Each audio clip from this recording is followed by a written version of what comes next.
அனைவருக்கும் வணக்கம். மகர ராசிக்காரர்களுக்கு தர்மத்தின் வாழ்வதனை சூதுக்கவும், ஆனால் தர்மம் மீண்டும் வெல்லும் நேரம் என்று சொல்லக்கூடிய வகையில் ஆகஸ்ட் 6ஆம் தேதியிலிருந்து 14ஆம் தேதி வரை ஆகஸ்ட் 2வது வாரம் முழுமையாக எப்படி அமைய போகிறது, பல்வேறு வகையான சிக்கல்களில் இருந்து வெளிவருவதற்கான நல்ல வாய்ப்பும் சந்தர்ப்பமும் எந்தெந்த விஷயங்களில் நிறைவாக கிடைக்கப் போகிறது என்பதை ஆராய்ந்து பார்க்கும் போது, ராசியின் அதிபதியாக இருக்கக்கூடிய சனி பகவான் மிகவும் வலுவாக அதிரடியான மாற்றத்தை ஏற்படுத்தி கொடுக்கக்கூடிய அமைப்பில் திருக்கணிதத்தின்படி 7.5 சனியை நிவர்த்தி செய்து விட்டாருங்க. எனவே இந்த வேளையில் மிக சிறப்பான மாறுதல் நிச்சயமாக ராசியின் அதிபதியான சனியின் அமைப்பால் நிறைவாக உங்களை தேடி வருவதற்கான முதன்மையான அதிர்ஷ்ட யோக வாய்ப்புகள் உறுதியாக கிடைக்க இருக்கிறது. ஆனால் அதே சமயம் பாக்கிய பஞ்சாகமத்தின்படி அவர் ஜென்ம ராசியில் கிரத்தை நோக்கி நகர்ந்து வந்து கொண்டிருக்கிறாருங்க.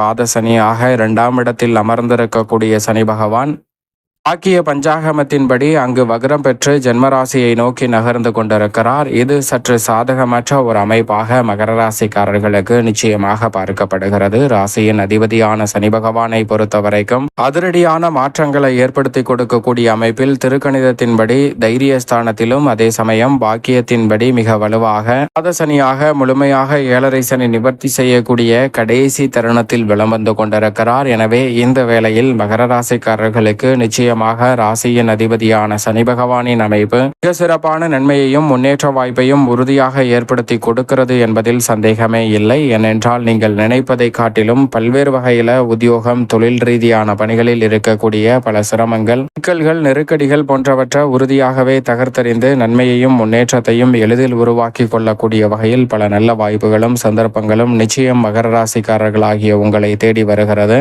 நீங்கள் நினைப்பதை காட்டிலும் பல்வேறு வகையான காரிய தடைகள், சிரமங்கள், சிக்கல்கள் போன்றவற்றை உறுதியாகவே மகர ராசிக்காரர்கள் தகர்த்தறிவதோடு முன்னேற்றத்தையும் வளர்ச்சியையும் நிறைவாக உருவாக்கி கொள்ளக்கூடிய வகையில் அடுத்தடுத்து பல நல்ல வாய்ப்புகளையும் சந்தர்ப்பங்களையும் இந்த வேளையில் சந்திக்கக்கூடிய சந்தர்ப்பத்தை ராசியின் அதிபதியான சனி பகவான் ஏற்படுத்தி கொடுக்கிறார். ஆனால் அதே சமயம் இந்த வேளையில் மிகவும் சாதகமற்ற அமைப்பு என்று பார்க்கப்பட்டால் தனஸ்தானம், குடும்பஸ்தானம் என்று சொல்லக்கூடிய 2ஆம் இடத்தில் ராகு வலம் வரும்போது, அஷ்டமஸ்தானம் என்று சொல்லக்கூடிய 8ஆம் இடத்தில் கேது வலம் வருகிறார். நிழல் கிரகமான ராகு மற்றும் கேதுவின் அமைப்பு மிக பெரிய அளவிலான காரிய தடைகள், சிரமங்கள், சிக்கல்கள் போன்ற அனைத்தையும் உறுதியாகவே இந்த தருணத்தில் ஏற்படுத்துவதற்கான சூழலில்தான் வலம் வருகின்றன. ராசியின் அதிபதியான சனிக்கு நட்பு கிரகமாக இருக்கக்கூடிய ராகு மற்றும் கேது சாதகமற்ற அமைப்பில் வலம் வருவதால் கூடுதல் கவனத்துடன் இருந்தால் இந்த தருணத்தில் தர்மத்தின் வாழ்வதனை சூதுக்கவும் என்று சொல்லக்கூடிய வகையில் பல்வேறு வகையான சிக்கல்களில் புதிதாக மாட்டிக்கொள்ளாத நல்ல வாய்ப்பும் சந்தர்ப்பமும் நிச்சயமாக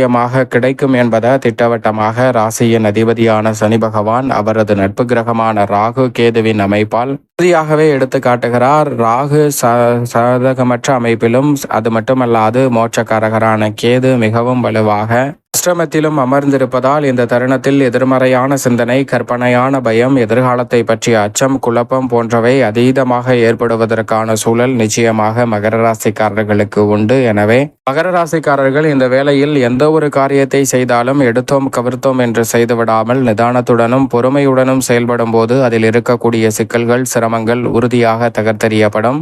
நினைப்பதை காட்டிலும் பல்வேறு வகையில காரிய தடை, சிரமம், சிக்கல் என்று இருக்கக்கூடிய பல காரியங்களை நிச்சயமாக நன்மை நிறைந்தவையாக மாற்றிக்கொள்ளக்கூடிய வாய்ப்பு நிதானத்துடனும் பொறுமையுடனும் செயல்படுவதால் கிடைக்கும். உணர்ச்சி வசப்பட்டு அவசரப்பட்டு எந்த முடிவை எடுப்பதையும் உறுதியாக கைவிட வேண்டும் என்பதை திட்டவட்டமாக சனி பகவான் மட்டுமல்லாது ராகு, கேது போன்ற கிரகநிலைகளும் உறுதிப்படுத்துகின்றன. அதே சமயம் சந்திரன் இந்த வேளையில் விரயம், ஜென்மம், தனம், தைரியம் என பல இடங்களில் வலம் வரப் போகிறார். சந்திரனை பொறுத்த வரைக்கும் சிறப்பு மாறுதலை, வளர்ச்சியை ஏற்படுத்தி கொடுக்கக்கூடிய அமைப்பில் தான் வலம் வருகிறார். எனவே பெரிய அளவிலான காரிய தடைகளோ சிரமங்களோ இந்த வாரத்தில் துரிதமாக ஏற்படாத ஒரு சூழலை நிச்சயமாக சந்திரன் ஏற்படுத்தி கொடுப்பதால் நல்ல மாற்றத்தையும் வெற்றி வாய்ப்பையும் அடுத்தடுத்து முன்னேற்றத்திற்கான நல்ல சந்தர்ப்பத்தையும் இந்த வேளையில் உறுதியாகவே உருவாக்கி கொடுக்கிறார். எனவே மிக பெரிய அளவிலான காரிய தடைகள், சிரமங்கள் இந்த தருணத்தில் நிச்சயம் மகர ராசிக்காரர்களுக்கு விலகும் என்பதில் சந்தேகமே இல்லை.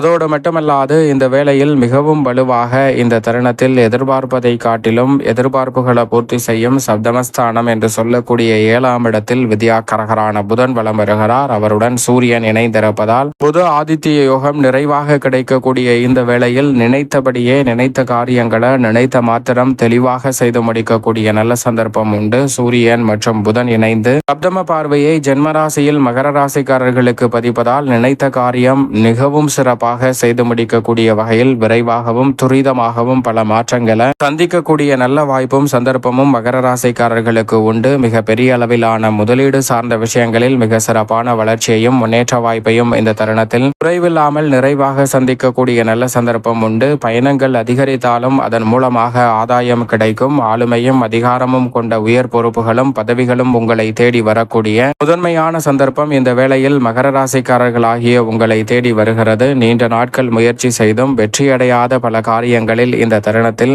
பல வெற்றி வாய்ப்புகளையும் முன்னேற்றத்தையும் உறுதியாக ஏற்படுத்தி கொடுக்கக்கூடிய வகையில் மிக நுட்பமாகவும் நுணுக்கமாகவும் பல பணிகளை மகர ராசிக்காரர்கள் அதி தீவிரமாக செய்து முடிக்கக்கூடிய சந்தர்ப்பம் வித்யாகாரகரான புதன் மற்றும் சூரியனின் அமைப்பால் உண்டு. மாணவ மாணவியரின் கல்வியிலும் நல்ல முன்னேற்றம் நிறைவாக கிடைக்கக்கூடிய அற்புதமான வேலையாக இந்த தருணம் பார்க்கப்படுகிறது. ஆனால் அதே வேளையில் முழு சுபகிரகம் என்று அழைக்கக்கூடிய குரு பகவானும் அது மட்டுமல்லாது இயற்கை சுபகிரகம் என்று அழைக்கக்கூடிய சுக்கிரனும் யோகஸ்தானம் ஆகிய 6இல் இணைந்திருப்பது சற்று சாதகமற்ற அமைப்பாக பார்க்கப்பட்டாலும் மிகப்பெரிய அளவிலான நெருக்கடியை ஏற்படுத்தக்கூடிய அமைப்பாக இல்லை. ஏனென்றால் கேது அஷ்டமத்தை இருப்பதை காட்டிலும் 6ஆம் இடத்தில் குரு மற்றும் சுக்கிரன் இணைந்து ருணரோக சத்ருஸ்தானம் ஆகிய 6இல் குரு சுக்கிர யோகத்தை ஏற்படுத்துவதால் பெரிய அளவிலான நெருக்கடிகள் நிச்சயமாக ஏற்படாது.